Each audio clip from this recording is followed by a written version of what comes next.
والإسلام ديني ومحمدا رسول الله ويقيني أدنو إليه ساجدا بجبيني اقبل صلاتي. بسم اللہ الرحمن الرحیم، الصلاۃ والسلام علیک یا رسول اللہ وعلی آلک واصحابک یا حبیب اللہ۔ الحمدللہ ہمارا درس مشکات کا سلسلہ جاری و ساری ہے، اور اس سے سابقہ جو درس تھا ہمارا، اس میں ہم نے جو حدیث پاک سننے کی سعادت حاصل کی تھی وہ حضرت سیدنا انس رضی اللہ تعالی عنہ سے مروی حدیث پاک ہے، جس میں نبی کریم صلی اللہ علیہ وآلہ وسلم نے ارشاد فرمایا کہ تم میں سے کوئی شخص اس وقت تک کامل مومن ہو ہی نہیں سکتا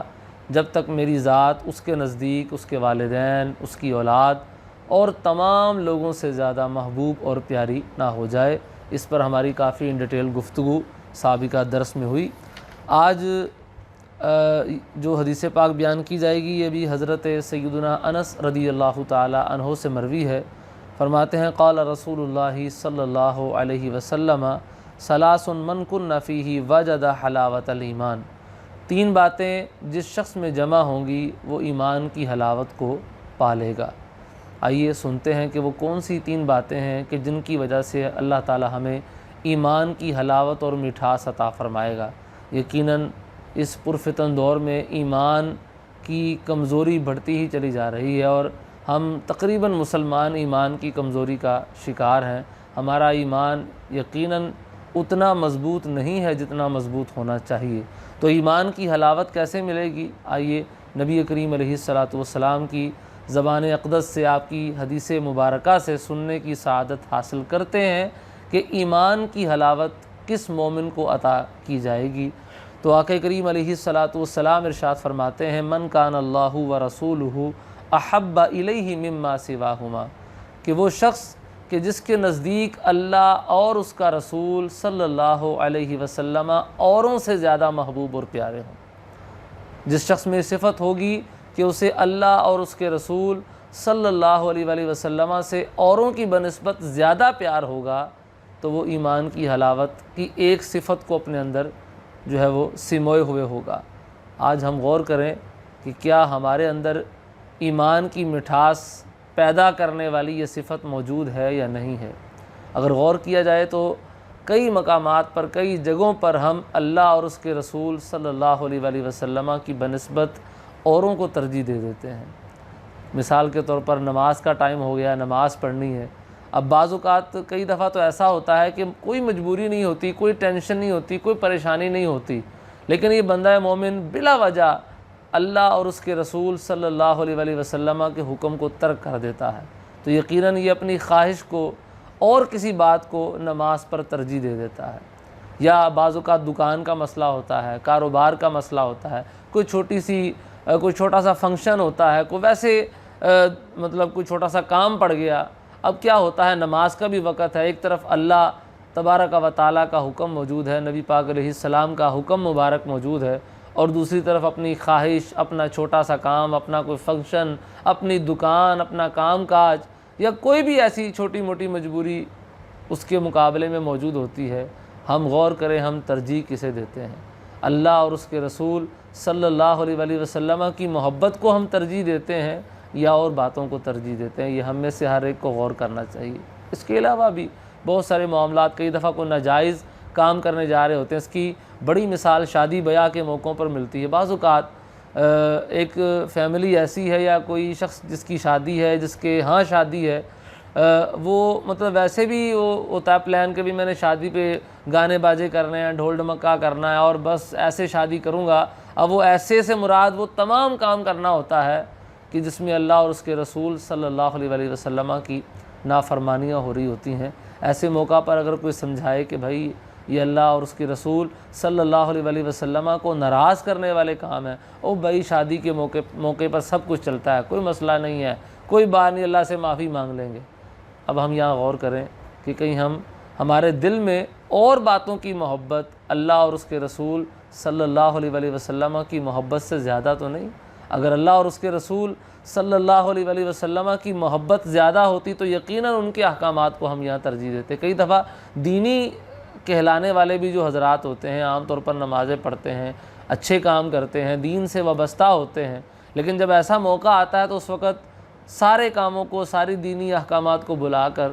صرف اور صرف اپنی خواہشات کو ترجیح دے دیتے ہیں۔ یہ مشکل موقع ہوتا ہے، لیکن ایسے موقع پر ہمیں اللہ اور اس کے رسول صلی اللہ علیہ وآلہ وسلم کو ترجیح دینی چاہیے۔ اور ہم نے دیکھا ہے کہ بعض اوقات اگر کوئی دیندار بندہ شادی کرتا ہے اور اپنے دینی احکامات کو ترجیح دیتا ہے، شادی کو ایک سنت کے مطابق اچھے طریقے سے نبھانے کی کوشش کرتا ہے، تو لوگ کہتے ہیں لے اے شادی ہے کہ کوئی جنازہ ہو رہا ہے، اے شادی ہے کہ یہ پتہ نہیں کوئی اور کوئی ختم ہو رہا ہے، اس طرح کی لوگ باتیں کرنے کی کوشش کرتے ہیں، تو بڑا آزمائش والا موقع ہوتا ہے۔ لیکن بہرحال ایسے موقع پر ہمیں اگر ایمان کی حلاوت پانا چاہتے ہیں تو ہمیں ترجیح اللہ اور اس کے رسول صلی اللہ علیہ وآلہ وسلم کے احکامات اور ان کی محبت کو دینی چاہیے۔ اللہ اور اس کے رسول صلی اللہ علیہ وآلہ وسلم کی محبت اس بات کا تقاضا کرتی ہے کہ ایسے مواقع پر یا اس کے علاوہ جو بھی موقع آتے ہیں، بعض اوقات اپنے بچوں کے لیے بندہ حرام کمانے سے گریز نہیں کرتا، لے جی بچوں کے لیے کر رہا ہوں نا، اپنے خاندان کے لیے کر رہا ہوں نا، اپنی فیملی کے لیے کر رہا ہوں نا، تو نہیں، ہمیں فیملی کو، اپنے بچوں کو اللہ اور اس کے رسول صلی اللہ علیہ وآلہ وسلم پر ترجیح نہیں دینی۔ ایک طرف اللہ اور اس کا رسول صلی اللہ علیہ وآلہ وسلم ہوں، ان کے احکامات ہوں، ان کی باتیں ہوں، دوسری طرف اپنے بچے ہوں، اپنی خواہشات ہوں، اپنا کاروبار ہو، شادی بیاہ ہو، کوئی بھی معاملہ ہو۔ اب ہمارا امتحان ہے، مومن بندے کا یہ امتحان ہے کہ وہ ترجیح کسے دیتا ہے۔ اگر وہ ترجیح اللہ اور اس کے رسول صلی اللہ علیہ وآلہ وسلم کی محبت کو دیتا ہے تو انشاءاللہ اللہ کی رحمت سے امید ہے کہ اللہ تعالیٰ اسے ایمان کی حلاوت اور مٹھاس عطا فرمائے گا۔ دوسری بات نبی کریم علیہ السلام نے فرمائی وَمَنْ أَحَبَّ عَبْدًا لَا يُحِبُّهُ إِلَّا لِلَّهِ، کہ جو کسی بندے سے محبت صرف اللہ کے لیے کرے۔ ہمارا اگر کسی سے پیار ہو، محبت ہو تو اللہ کی رضا کے لیے ہونی چاہیے۔ میاں کو بیوی سے پیار تو اللہ کی رضا کے لیے ہونا چاہیے،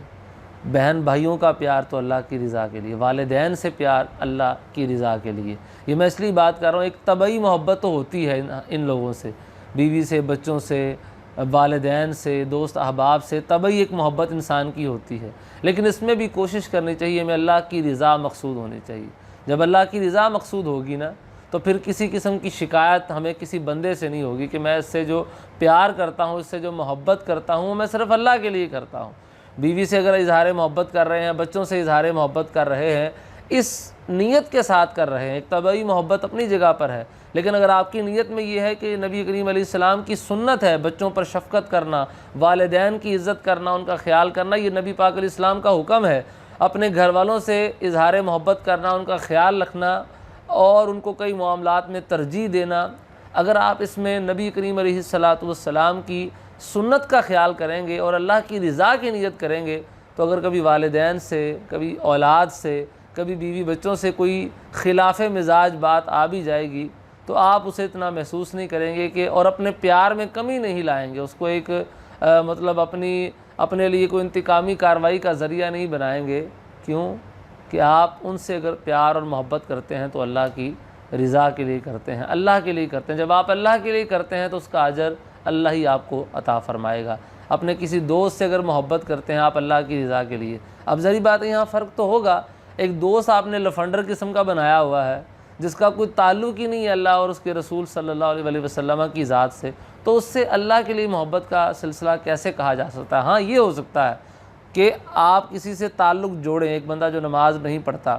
جو روزے نہیں رکھتا، جو اللہ اور اس کے رسول صلی اللہ علیہ وسلم کی نافرمانیوں میں آگے ہے، جب آپ کسی ایسے بندے سے اپنا تعلق قائم کرتے ہیں اور اس نیت کے ساتھ کرتے ہیں کہ میں اللہ کے لیے اس سے تعلق قائم کروں گا تاکہ اللہ تبارک و تعالیٰ کی طرف یہ لگ جائے، یہ اللہ اور اس کے رسول صلی اللہ علیہ وسلم کے احکامات کی بجاوری کرنے میں لگ جائے، میں اس لیے اس سے تعلق قائم کرتا ہوں، تو یہ تعلق قائم کرنا بھی آپ کا اللہ کی رضا کے لیے ہوگا۔ تو جب اللہ کی رضا کے لیے ہے تو اس کی طرف سے اگر آپ کو کوئی تکلیف، کو پریشانی ہوتی ہے تو یقیناً آپ اسے محسوس نہیں کریں گے یا برداشت کریں گے کہ مجھے یہ پریشانی صرف اللہ کے لیے آ رہی ہے، میرا تعلق بھی اس سے اللہ کی وجہ سے ہے، تو انشاءاللہ مجھے اللہ اس پر ثواب اور اجر عطا فرمائے گا۔ لیکن اگر کوئی بندہ ہی ایسا ہے کہ جو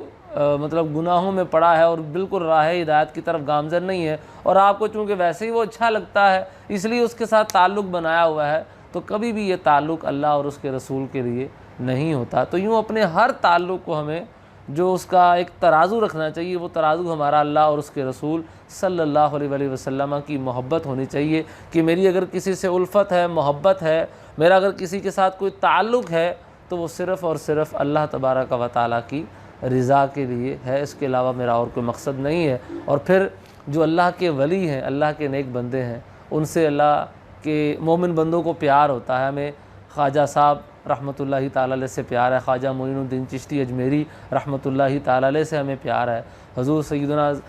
بہاؤالدین زکریا ملتانی رحمۃ اللہ تعالیٰ علیہ سے ہمیں پیار ہے، حضور سیدنا داتا گنج بخش علی حجویری رحمۃ اللہ تعالیٰ علیہ سے ہمیں پیار ہے، اور اولیاء کے سردار حضور غوث اعظم رضی اللہ تعالیٰ عنہ سے ہمیں پیار ہے۔ اور آج بھی ہمارے درمیان جو اللہ کے نیک بندے ہوتے ہیں، جو علماء ہوتے ہیں، جو مشائخ ہوتے ہیں، جو واقعی نیک ہوتے ہیں، پرہیزگار ہوتے ہیں،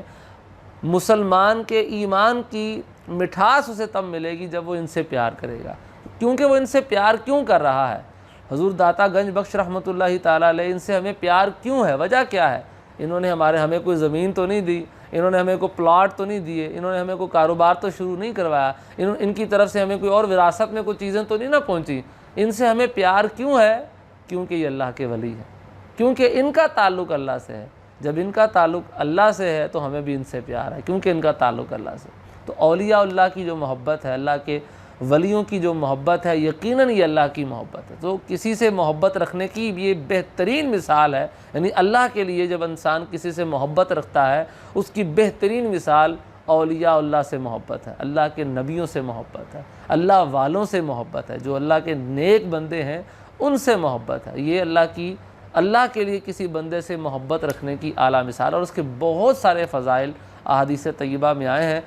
انشاءاللہ تبارک و تعالیٰ کبھی موقع بنا یا ہمارے اسی درس میں کوئی ایسی روایات آئیں تو وہ انشاءاللہ میں بیان کرنے کی سعادت حاصل کروں گا۔ تو لہٰذا جب بھی